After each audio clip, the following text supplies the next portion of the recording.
Here we see the representation of a single photon of light.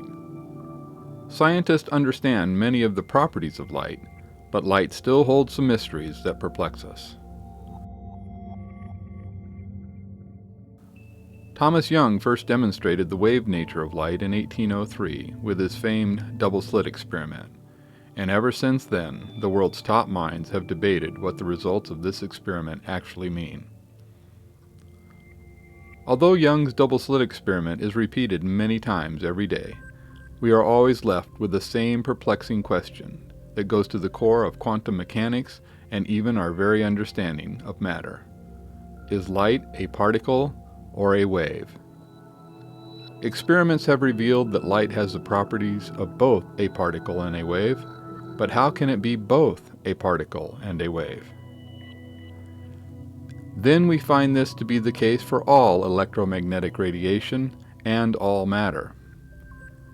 This leaves the world's brightest minds still searching for answers to this basic question: is matter a particle or a wave?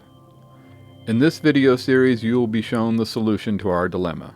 In fact, you are looking at that solution right now. The fields shown around the green photon are electromagnetic fields of opposite polarity, with the red field being of north magnetic orientation and the blue field being of south magnetic orientation. It will be proven that this is actually the way that magnetic fields are structured around all matter. This applies from the smallest particles we have discovered to the largest structures in space. If you were to measure these fields with a compass, their magnetic fields would appear identical to the magnetic fields of a bar magnet. This also means that when we measured the magnetic fields of matter with other methods in the lab, we also assumed that matter had a bar magnet type of magnetic field. But this assumption was a mistake. So until now, we have incorrectly assumed that electrons and other matter have a magnetic field shape as shown in this drawing. But we must realize that the fields around an electron, as well as around all other matter, are actually two opposing bowl-shaped electromagnetic fields. Unless we properly understand this basic magnetic field structure, we will never be able to properly understand the fundamental forces of matter from the subatomic to the galactic. In this presentation, you will be shown that correcting this one basic misunderstanding of magnetic fields also explains most all of our problems in physics and astrophysics. I believe that this magnetic field structure is an intrinsic property of all matter. Therefore, you cannot have a particle of matter unless these magnetic fields are there to form it and confine it.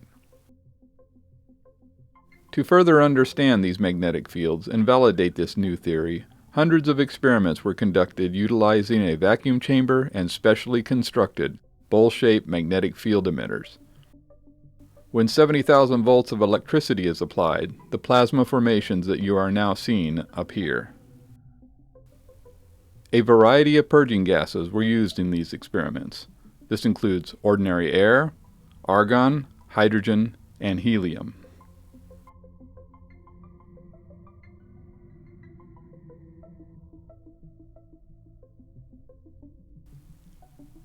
The spacing and orientation of the magnetic field emitters were varied in many ways as well.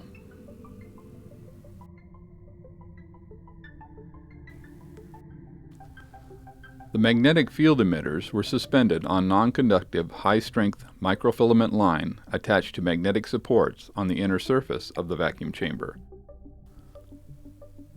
Then, to hold these supports in place, high-strength magnets were utilized on the outer surface of the vacuum chamber. This arrangement allows for the adjustment of the magnetic field emitters while the experiment is running. The small microfilament support lines also offer minimum disturbance of the plasma flow around the fields and therefore a more realistic experimental result.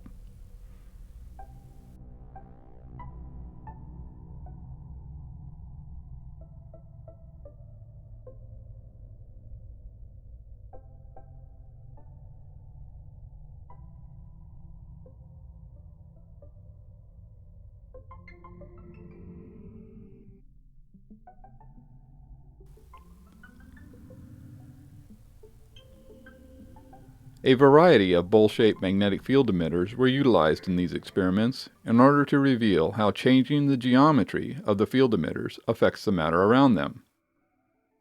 As you can clearly see here, a change of magnetic field emitter geometry also results in a change in the shape of the plasma formation within the vacuum chamber. By adjusting the exposure settings on the camera, an X-shaped pattern is revealed between the magnetic field emitters that is amazingly similar to the shape of the Red Square Nebula. You can even see the bowl shape of the magnetic fields in the Red Square Nebula.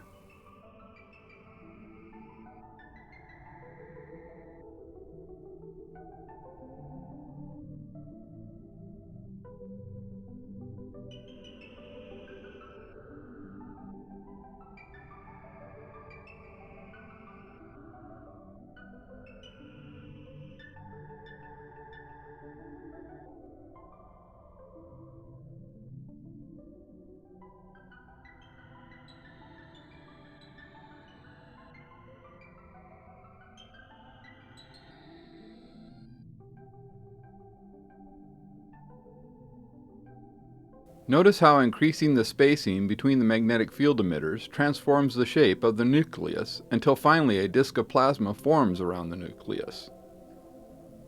Also notice the rapid spin of the plasma around the magnetic field emitters, even though the field emitters are stationary.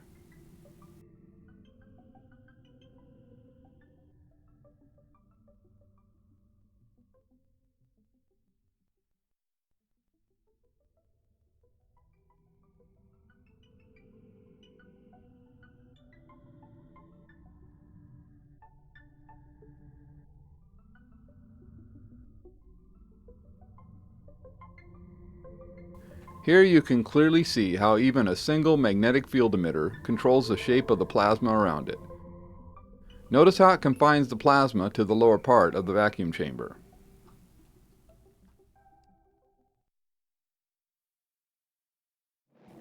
In preparing for this research, I pondered what other geometries of bowl-shaped magnetic field emitters would be beneficial for this research. I carefully studied the structures in space for guidance in the design of a new bowl-shaped field emitter.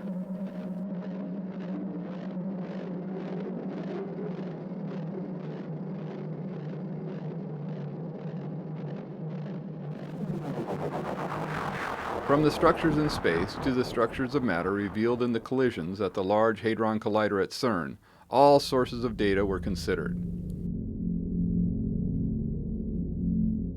I carefully studied the amazing research underway at the Large Hadron Collider, and I found a wealth of evidence for this new theory in the collisions there.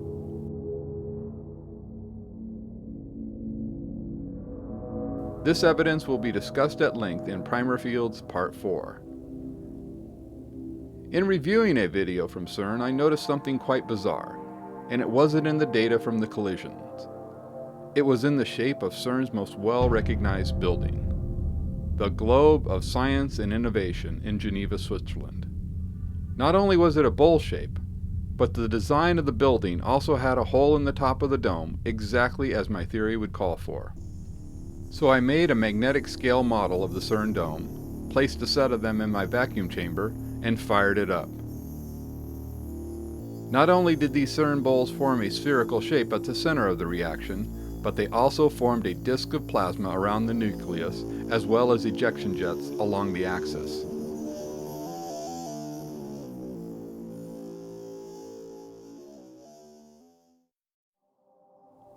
After running the experiments for a few days with the CERN bowls, they were removed from the vacuum chamber and photographed, revealing the patterns you see here.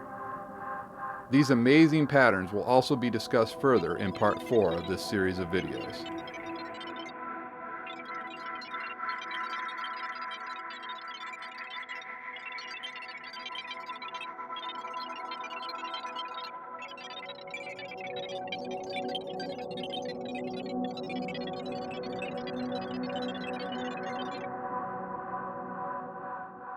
Then once it was realized that the key pattern required for this theory was found in the dome at CERN, it was also discovered that CERN was not the only place with the required pattern.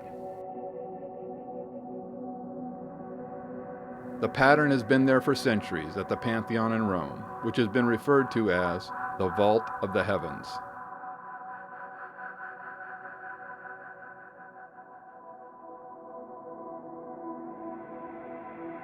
Then the required shape was also found at St. Peter's Basilica.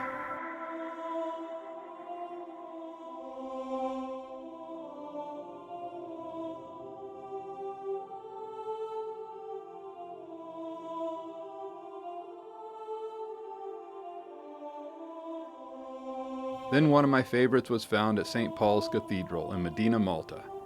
Notice the angels circling the hole at the top of the dome, and compare that to the glowing ring that is found inside the bowl-shaped magnetic field emitters in the vacuum chamber. Why are these angels on fire exactly where they should be? Much more on this dome and the others later in this series of videos.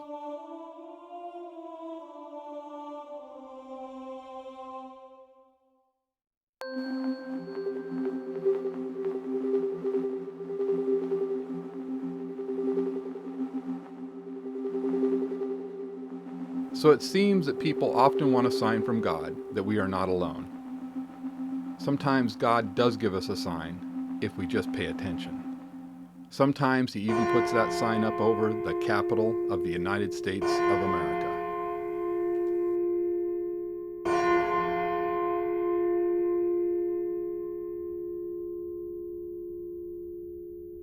Then we will take a look at Newgrange in Ireland. This structure predates Stonehenge by over 200 years, and yet it too contains unbelievable details related to this new theory of the structure of all matter. More on Newgrange later in this video series.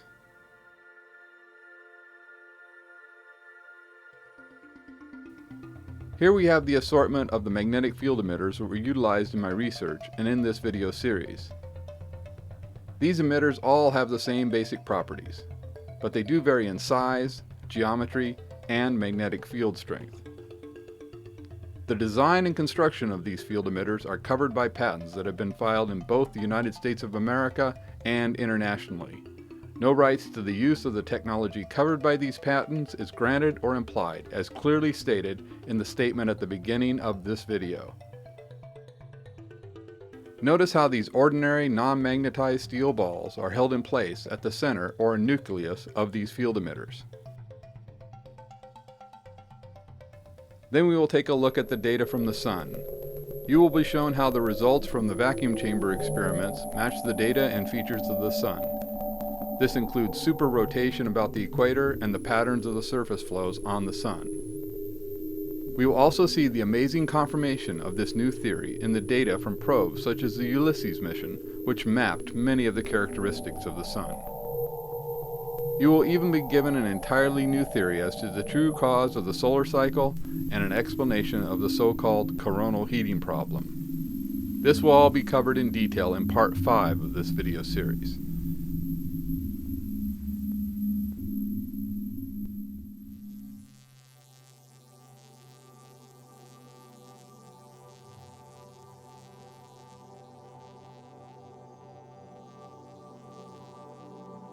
You will clearly see how this new theory explains the structure of not only the Sun, but also all matter, from electrons, to atoms, to molecules, to planets, to stars, to nebula, and even to entire galaxies.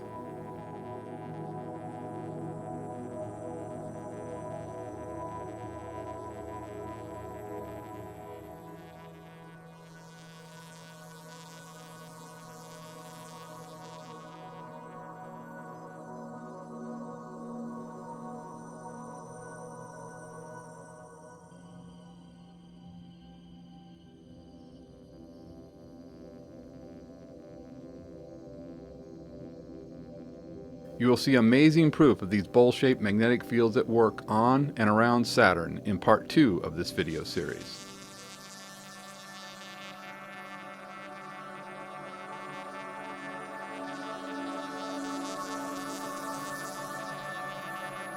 We will look at how relativistic jets are truly formed and experiments that were conducted in the lab to confirm this new jet formation theory. This will be covered in great detail in part 2 of this video series.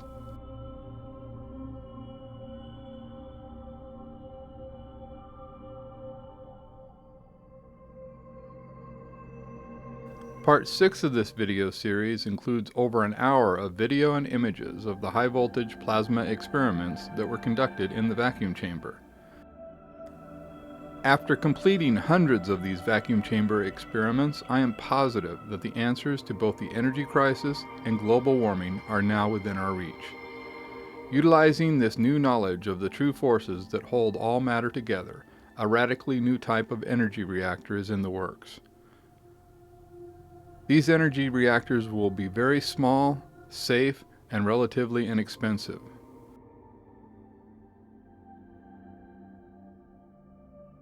So the dream of low-cost electricity is at the door. As you can see here, we are already well on our way to fulfilling our dream.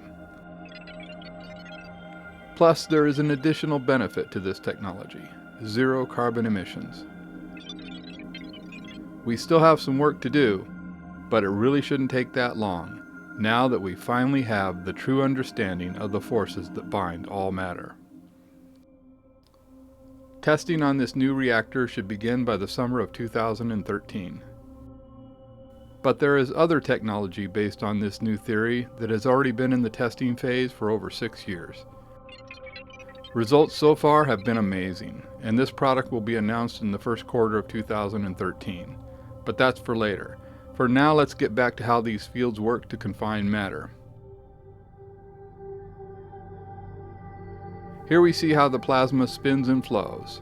In upcoming sections of this video series, we will examine this flow in more detail and its relationship to the spokes in the rings of Saturn and the solar wind.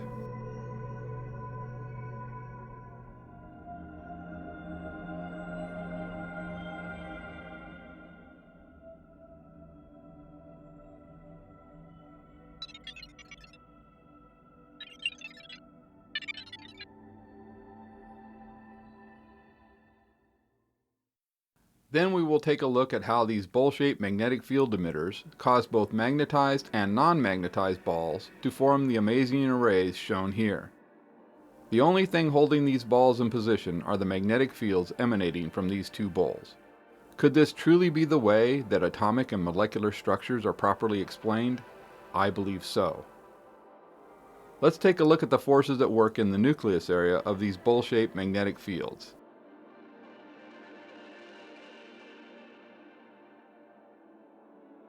Shown here are ordinary non-magnetized 5mm steel balls. These bowl-shaped magnetic fields induce a magnetic field into each steel ball, which causes them to repel each other while at the same time keeping the balls structured together. So this mysterious force not only causes the steel balls to become packed tightly together, but it also keeps them apart. Then it does this while at the same time forming a geometrically balanced pattern, just as we find within atoms and molecules.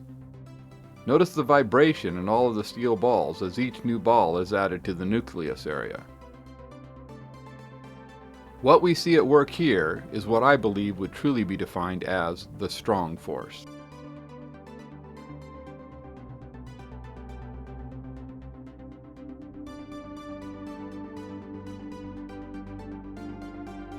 Then we will take a look at some incredible cutting-edge research from scientists at IBM.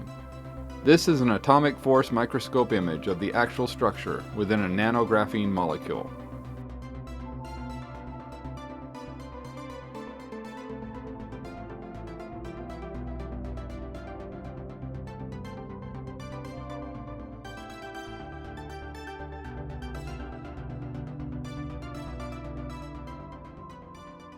Now we see the image of the nanographene molecule superimposed on top of the array of steel balls that were formed in the nucleus area of the bowl-shaped magnetic fields.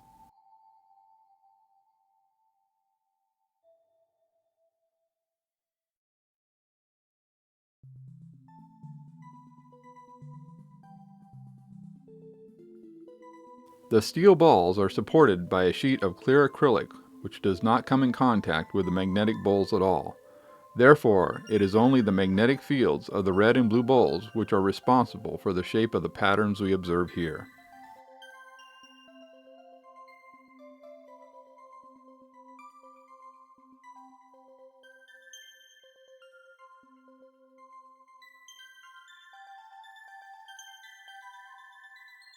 Here we see 3 mm steel balls in the nucleus area of the magnetic fields. Notice how they can trade positions with the other balls in the array, but the basic geometric pattern is always maintained.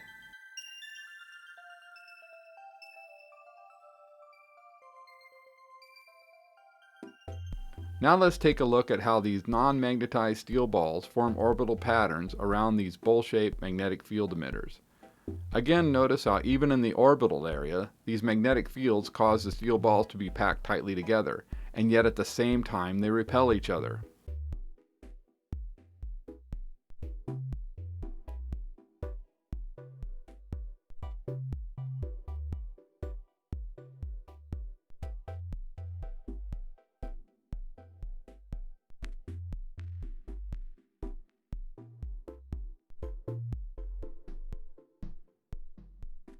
Even 25 mm non-magnetized steel balls follow these same rules. I believe it is time to reevaluate our theories of atomic structure and the forces that work therein. As you can see, a wide range of steel balls were placed around these magnetic fields with the same basic results.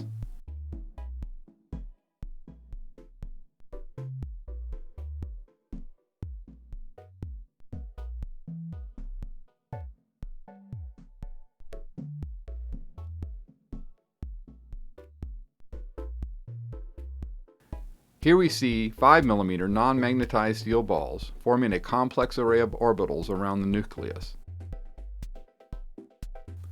Notice how the steel balls all repel each other.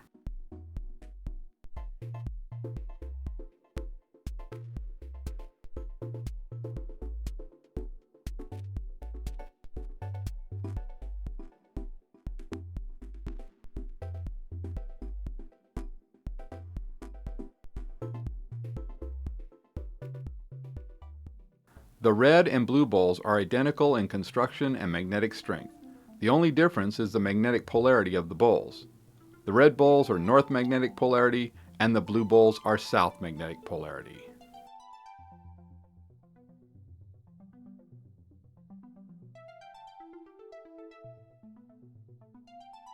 Notice the various ways in which these balls will bond with each other.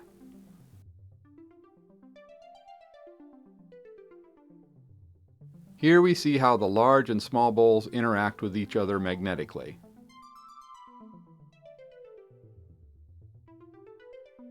Notice how the small blue ball is forced to flip over and then floats within the large red ball. The small red ball responds quite differently, as you can clearly see. Then we find the same rules in effect within the large blue ball.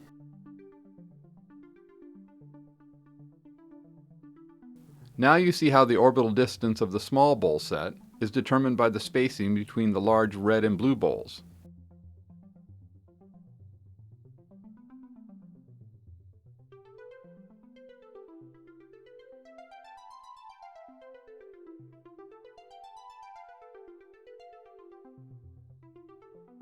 This same principle applies to magnetic balls placed within the orbital equator area perpendicular to the large balls. In this demonstration, a singular magnetic ball is held in place by the magnetic balls, and then a second magnetic ball is added.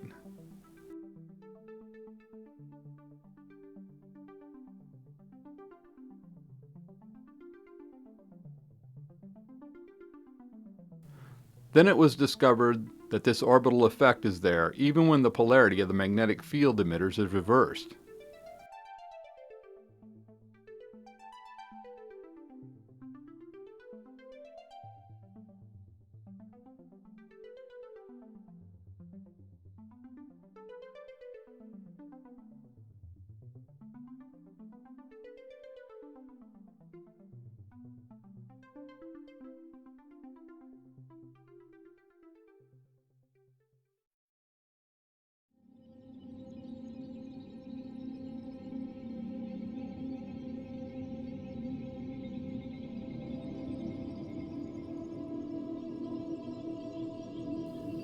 Pouring 2 mm steel balls into the large bowls reveal the true forces at work in the Southern Crab Nebula.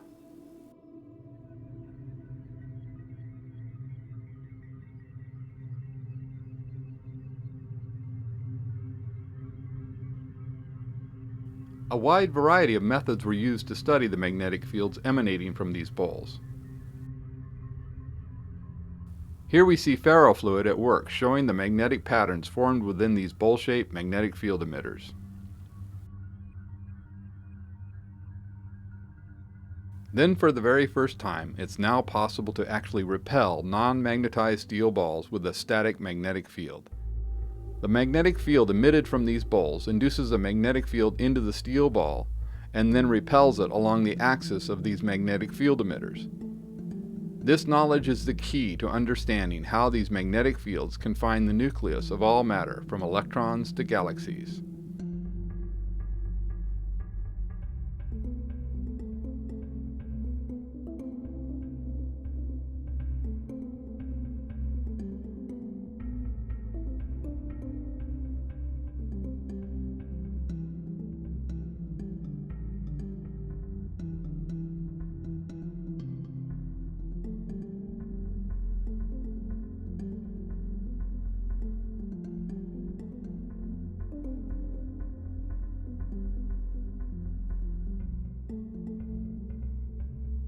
In this experiment, the anode, or the positive side of the high voltage electrical supply, has been disconnected from the lower part of the vacuum chamber. As you can see here, the ejection jets are formed by the magnetic field emitters, even if one of the positively charged anodes is removed from within the vacuum chamber.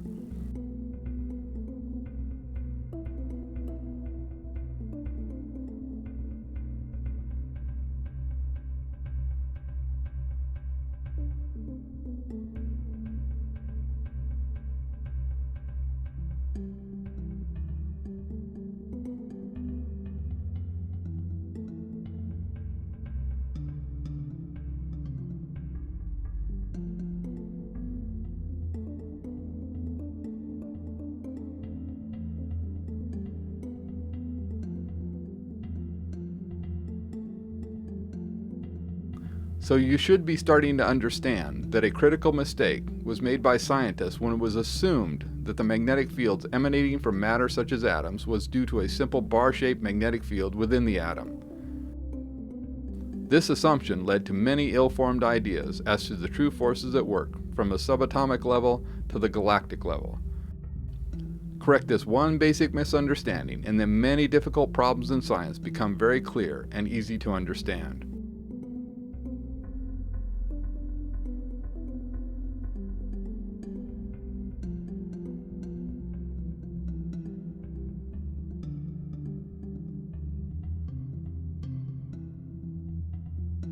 Here we see iron filings revealing the magnetic field lines around a bar magnet.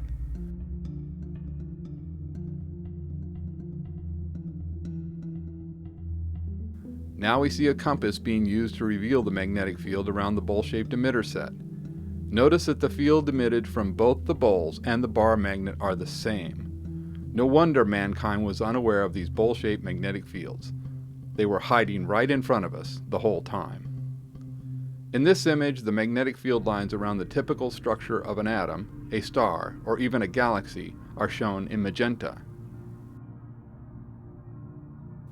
But we need to remember that even though the magnetic field lines measured around matter are of this shape, it is not due to a bar-shaped magnet along the axis of the matter being measured.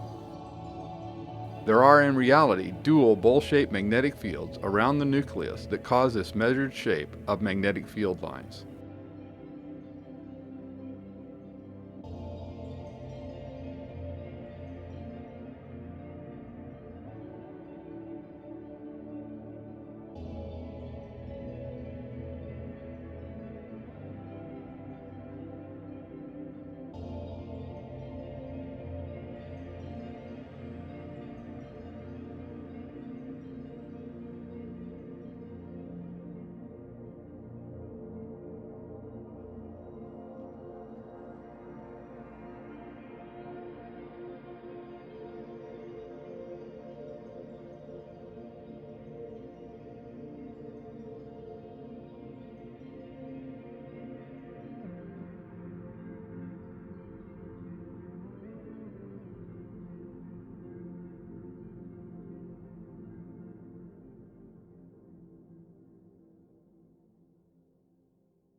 So here is the basic shape of the magnetic fields that emanate from a typical structure in space.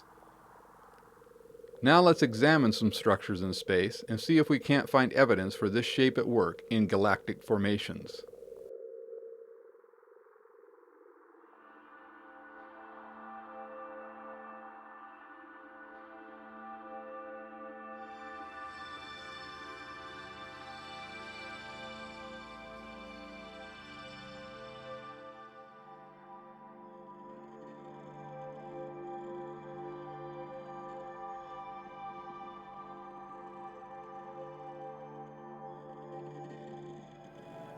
Here is how we were mistaken in our understanding of the true forces at work in galactic structures.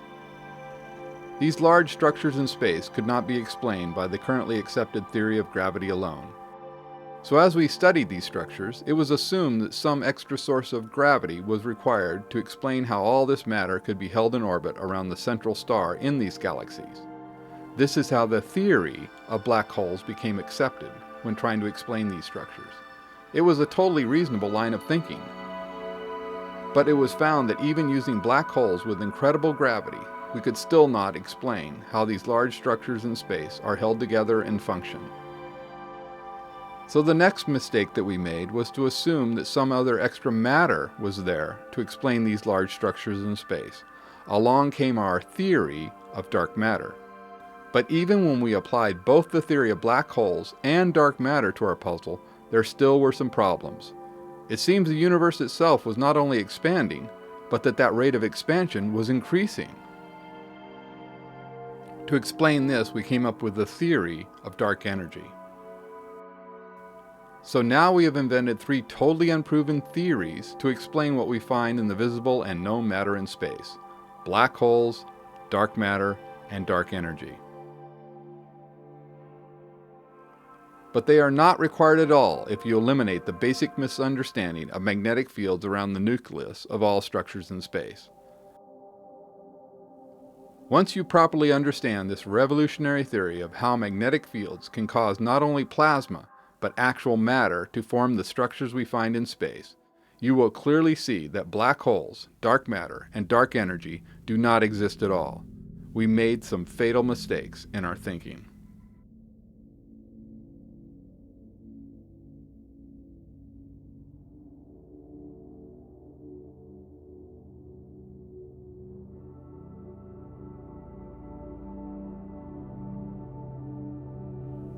Utilizing this new theory, you will find that even bizarre structures like Gomez's hamburger are now very easy to understand.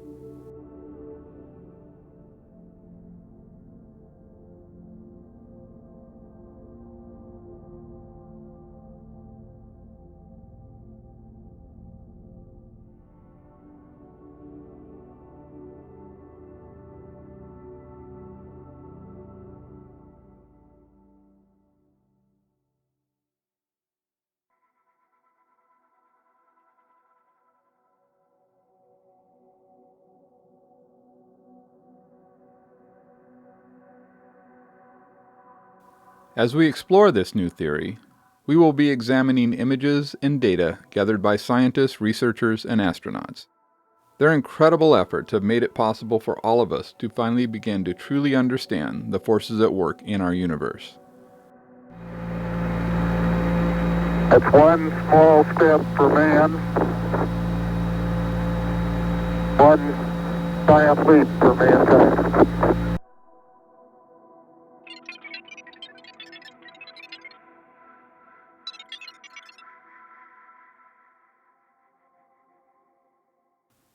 We will be using images from telescopes in space, as well as images captured by a wide variety of telescopes here on Earth.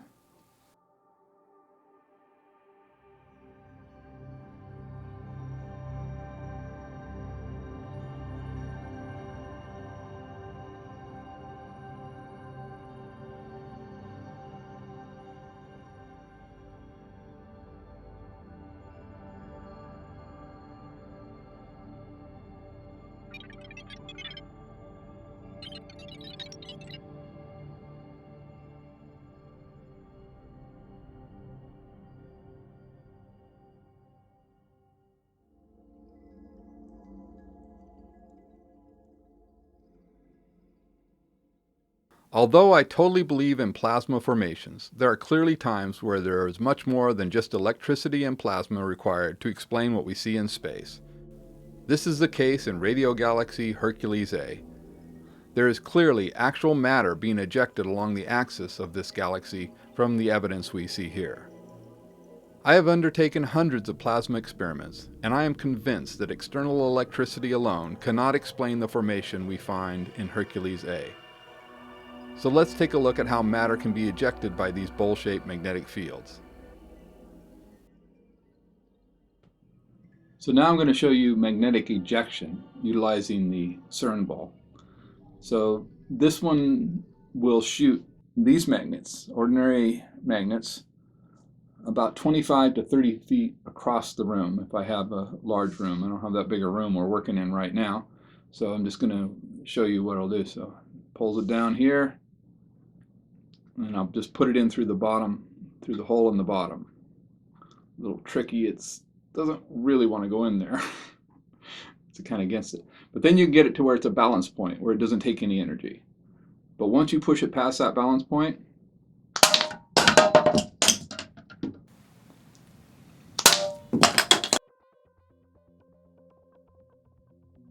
knowing that all matter has a magnetic component to it, you can now see how these incredibly strong bowl-shaped magnetic fields in space could accelerate matter to nearly the speed of light without requiring external electricity, black holes, dark matter, or even dark energy.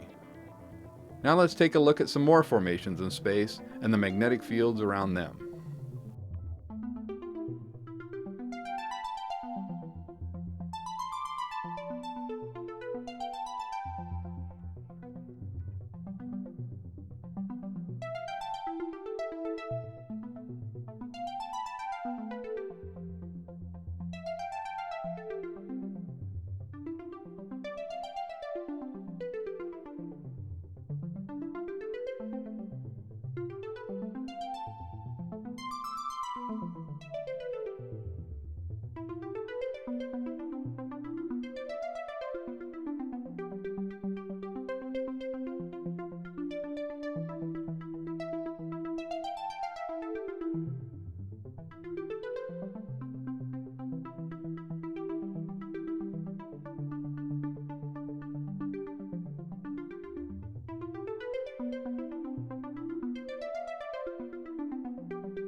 By now you can clearly see that the structures we find in space are easily explained by these bowl-shaped magnetic fields without using black holes, dark matter, or dark energy.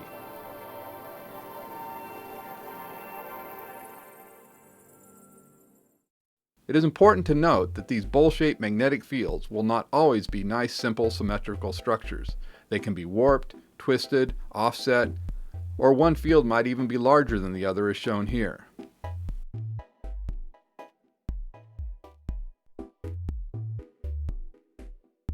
But once you understand the basics of this new theory of matter formation due to bowl-shaped magnetic fields, you will be able to easily explain most all of the structures we find in space.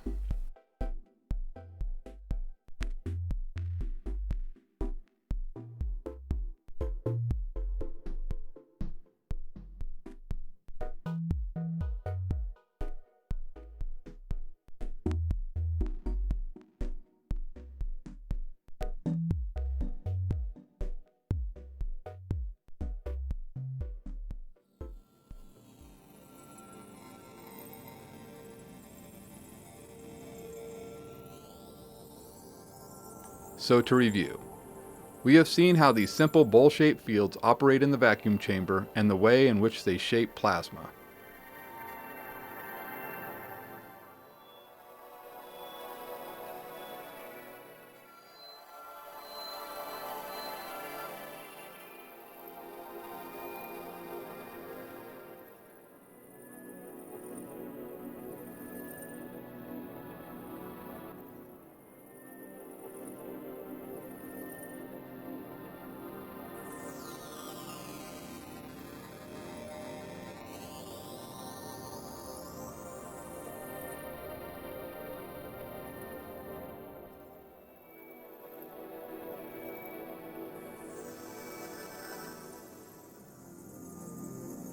We have seen how glowing rings are formed within the bowl-shaped magnetic fields.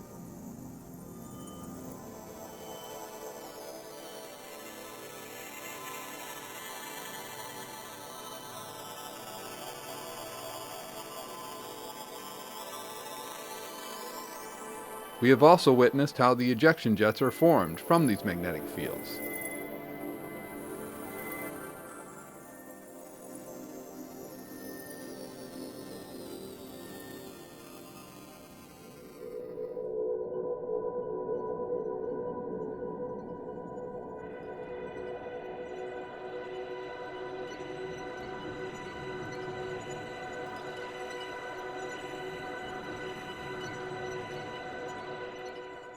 We have seen how the shape of the reaction changes as we adjust the distance between the bowl-shaped magnetic field emitters.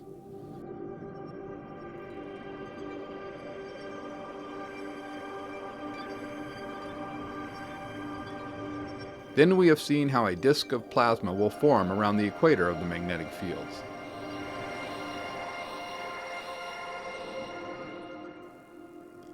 We have also seen how these formations of plasma rotate at high speeds, even though the field emitters are stationary.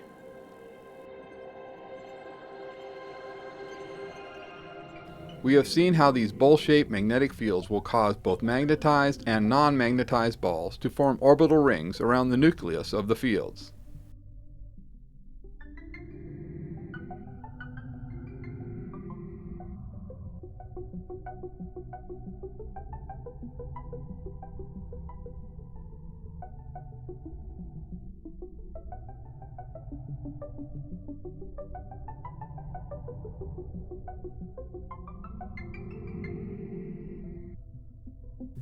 Then in the nucleus area, we found that non-magnetized steel balls form geometrically shaped arrays that match the patterns found at the molecular level.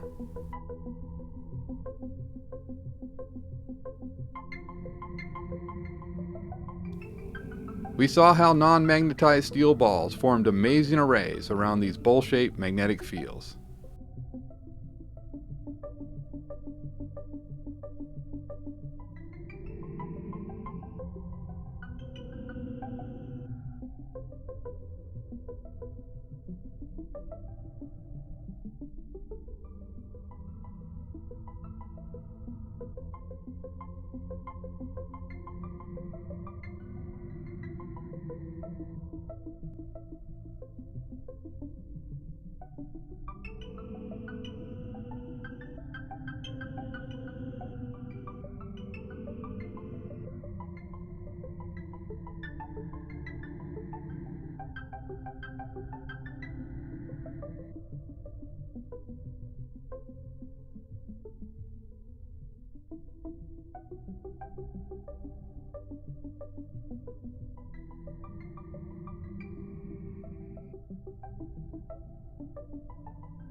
It was seen how a magnetic ball was held in line with the equator of these bowl-shaped fields.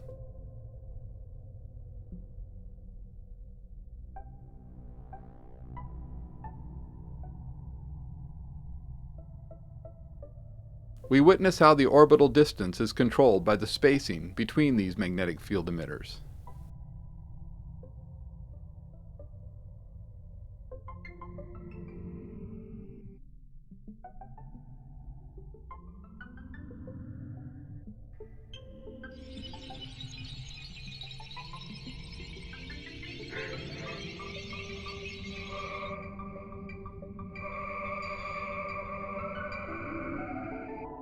We saw how pouring 2mm steel balls into one of these magnetic bowls revealed the true forces at work in the Southern Crab Nebula.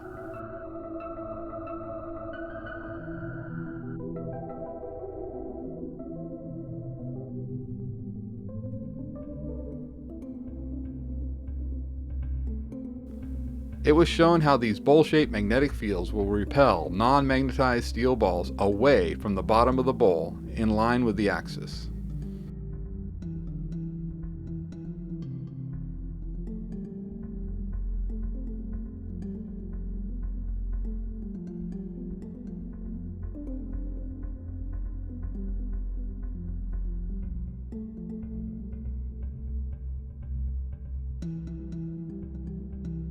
We saw how these magnetic bowls will also eject matter at high velocities.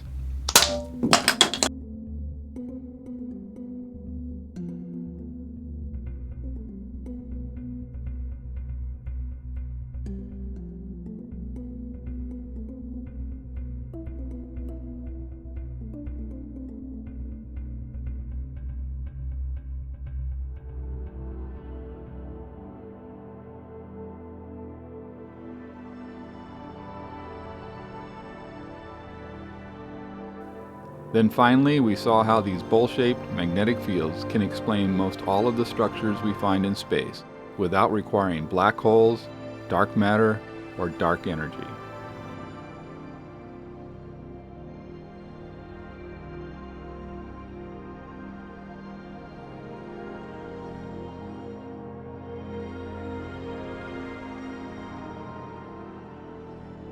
In part 2 of this video series, you will see more on how these bowl-shaped electromagnetic fields truly explain the structure of all matter, from the subatomic to the galactic.